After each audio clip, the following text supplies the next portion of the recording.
In 1973, a New Hampshire woman would start banging on the door of a rural home in the middle of the night. When residents Mr and Mrs Beaudoin finally answered the door, they would be stunned to see a hysterical, sobbing woman begging to be let in. After some time, the young woman would tell the couple a UFO had just stalked her and tried to take her. In this episode, we will dive into this frightening case, one that will make you think about driving down remote roads in the middle of the night. This story has come to be known as the 1973 Goffstown Incident. On Friday, November 2nd, 1983, around 2:45 a.m., Linda Morell clocked out of work at the Swedish sauna in Manchester, New Hampshire. Linda talked with a coworker and decided to drive and meet for coffee at Roy's restaurant on South Willow Street. The two talked for around 45 minutes and then departed, each going their separate ways. Linda stopped to get gas and then proceeded on Route 114A toward her home. As she drove out of the city, her attention would soon turn toward a bright yellow light up to the left. Linda didn't think too much of it, and being very tired, did her best to ignore it. As she kept looking at it though, she knew it must be something. Very soon it started flashing red, green, and blue colors. While she initially thought it could be a planet, right next to it she could see the planet Mars, and the UFO was significantly brighter. Linda would travel about a mile and notice the light hadn't changed positions but was much brighter. Then all of a sudden the bright light would go out. At this point, Linda believed there was a strong possibility that this was a UFO, as she knew it couldn't be a planet. After about a minute, the light came back on once again, in the same position. The UFO would continue to do this for the next 10 to 15 minutes, appearing and disappearing. During this time, Linda saw several cars pass her by, and some speculate that the craft might have been disappearing in order to avoid detection by other vehicles. Some think it could have been a mechanical problem. At this point, Linda was on the outskirts of Goffstown. As she continued on Route 114, she would crest a hill and be stunned to see the craft right up ahead. It was much lower now, and the light much brighter.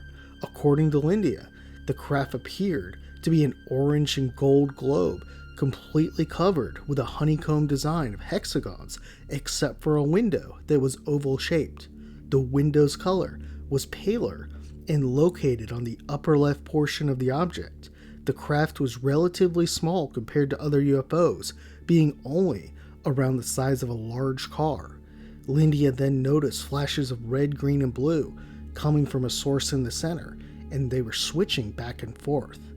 Even more bizarre, a steady, high-pitched whine was emitted by the object, and not only could she hear the sound, but she felt it throughout her body as a tingling sensation. Initially, Linda was amazed at what she was seeing, but her feelings would quickly turn to panic. Strangely, she began gripping the steering wheel extremely tight and couldn't let go for some reason. She would report her eyes were being pulled toward the craft, as if something was trying to take control of her. Unlike many other cases, there were no issues with the car's engine or electrical systems. At this point, the car was moving quickly toward the craft, and Linda would speculate it was being pulled by the UFO. She would later state it was like her car was being pulled like a magnet. Even more frightening during this time, for around half a mile, Linda couldn't really recall what happened during the stretch. She stated that her eyes remained on the UFO, but she has no memory of actually driving. Linda did point out it could just be the case she was in shock and did it subconsciously.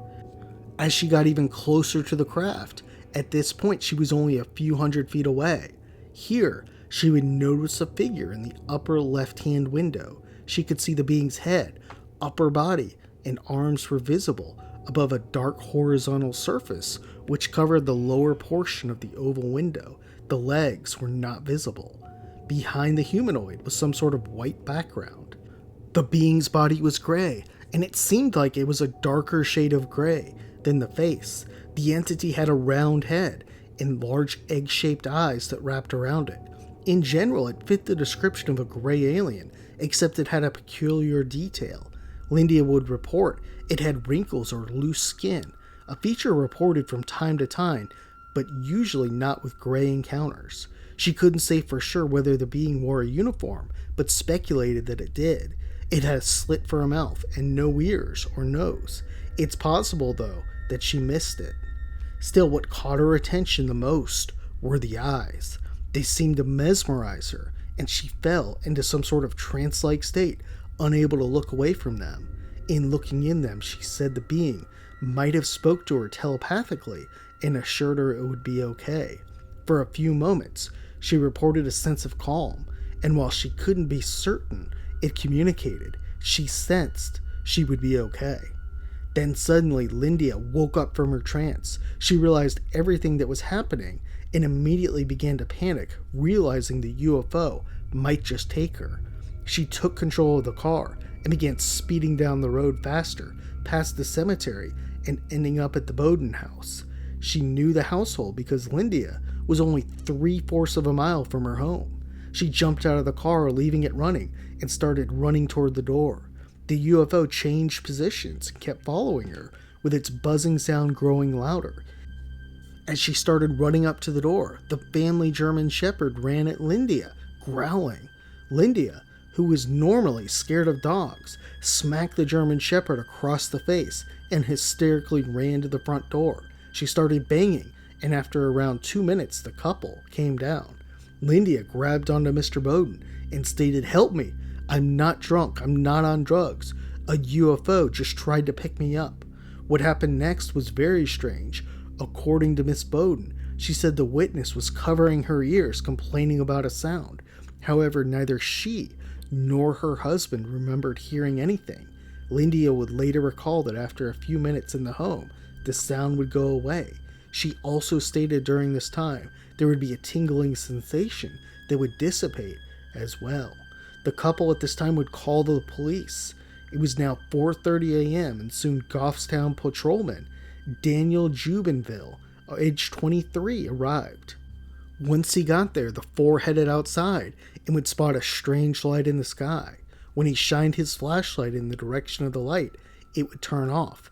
Oddly, the young officer would state that the light probably was Mars, even though it appeared to be turning on and off.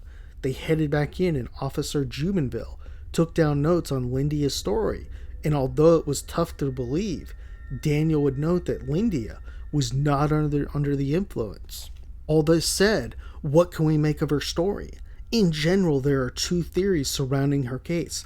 The first is that she confused either a planet or something else, became frightened, and then perhaps being embarrassed, made up that she had seen a UFO. Skeptics point out she was looking in the same direction as the planet, and also being late at night, isolated, she might have become frightened on the dark, desolate roads. Still, this doesn't really explain why the light turned off and on and was witnessed by 4 separate individuals. Surely planets and stars don't do this, and being back in the 70s, it wasn't a satellite either. This leads to the second theory, which is that she spotted a UFO. It seems like this craft was targeting her, perhaps because she was in a remote area. It's not evident that she was taken, although it could have occurred. Still, we see things in her case we see all too often. The first is the beings, even being far away, seem to be able to put her in a trance-like state. This is reported time and time again in cases, and Lindia seemed to be under their spell. Interestingly, she was able to break from it, and perhaps the beings were unable to fully hypnotize her. The second thing we saw in this case that happens often is the witness had their encounter in a dark, remote area. Many close encounters happen when no one is around, and often on isolated roads. It seems obvious the beings want to stay in the shadows, but why and for what reason is anyone's guess. Lindia, like many, was followed in the middle of the night and approached when no other vehicles were around. One interesting aspect of this case has to do with the craft and the being. The craft was certainly unusual, appearing in a honeycomb form and also being pretty small. In addition to this, the being spotted seemed to look like a stereotypical gray alien. Lindia stated, though, that it had wrinkles, which doesn't fit the normal description. That's not incredibly unusual, but something a little odd. It should be pointed out greys are widely believed to be the worker bees in the alien hierarchy. They are thought to be the biological robots given commands to perform specific tasks. Some don't believe this, but many cases seem to point in this direction. Should we believe Lindia's story? In general, it seems pretty credible, although the evidence is not overwhelming. She was not under the influence of drugs or alcohol, nor did she seek to gain fame. In addition, others witnessed the light, albeit they didn't seem as concerned. This could clearly be chalked up to the distance, though it was, and also the fact it was so late at night. The Beaudoins probably wanted to head back to sleep, and the officer probably wanted to get back to the station. After this event, it doesn't appear that Lindia had any other alien encounters or saw any other UFOs in her life.